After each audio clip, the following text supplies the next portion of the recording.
बिस्मिल्लाहिर्रहमानिर्रहीम। अस्सलाम वालेकुम या अली मदद। आऊं है अब्दुल जब्बार। दोस्तों, हज़रत उमर जे दौर में ॿिनि औरतुनि ॿिनि ॿारनि खे जनमु ॾिनो। उन्हनि औरतुनि में पाण में बहसबाज़ी थी वई त हूअ चवे पई त पुटु मुंहिंजो आहे, धीउ तुंहिंजी आहे। ॿी औरत चवे पई त पुटु मुंहिंजो आहे, धीउ तुंहिंजी आहे। हिननि जे बहस मुबाहिसे में उतां जा माण्हू हज़रत उमर आया ऐं उते चयूं त ए उमर, ही ॿ औरतूं आहिनि, हिननि ॿिनि ॿारनि खे जनमु ॾिनो आहे। हाणे ही परेशान आहिनि त पुटु कंहिंजो आहे ऐं धीउ कंहिंजी आहे। तंहिं ते हज़रत उमर वणायो त वञो मौला अली अलैहिस्सलाम खे वठी अचो, इहो फ़ैसिलो अली खां बहितर कोई न कंदो। उन टाइम कुझु माण्हू आया, मौला अली अलैहिस्सलाम खे वठी आया। मौला जन आया ऐं मौला जन जे साम्हूं इहा ॻाल्हि पेश थी। मौला अली अलैहिस्सलाम फरमायो त हम वज़न 2 प्याला खणी अचो। 2 प्याला खणी आया।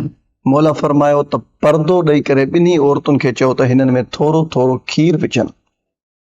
उन्हनि ॿिन्ही औरतुनि हिकु जेतिरो खीर ॿिन्ही प्यालनि ते रखियो। मौला फरमायो त हाणे ताराज़ी खणी अचो।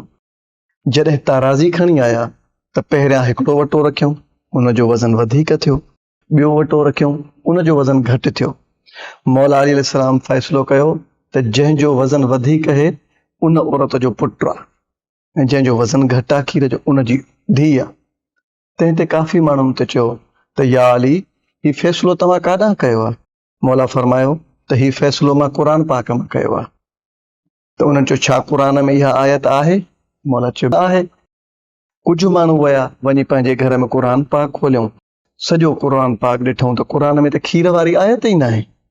ॿियो ॾींहुं थियो, जॾहिं आया चयूं या अली, तव्हां फरमायो त उहा आयत क़ुर पाक में आहे।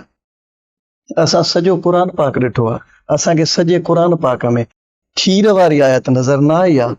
मौला फरमायो, छा तव्हांखे उहा क़ुर में आयत नज़र न आई त जंहिंमें अल्लाह ताला फरमायो आहे त मां औरत खां मर्द जो हक़ डबल रखियो आहे? हुननि चयो, बिल्कुलु असांखे नज़र आई। त मौला फरमायो त मां उन आयत खे ई साम्हूं रखी करे मूं इहो फ़ैसिलो कयो आहे। अगरि ही मुंहिंजी वीडियो पसंदि अचे त हिनखे लाइक कंदा ऐं शेयर कंदा। अॻिले वीडियो ताईं ॾींदा इजाज़त। अल्लाह ने क़बान।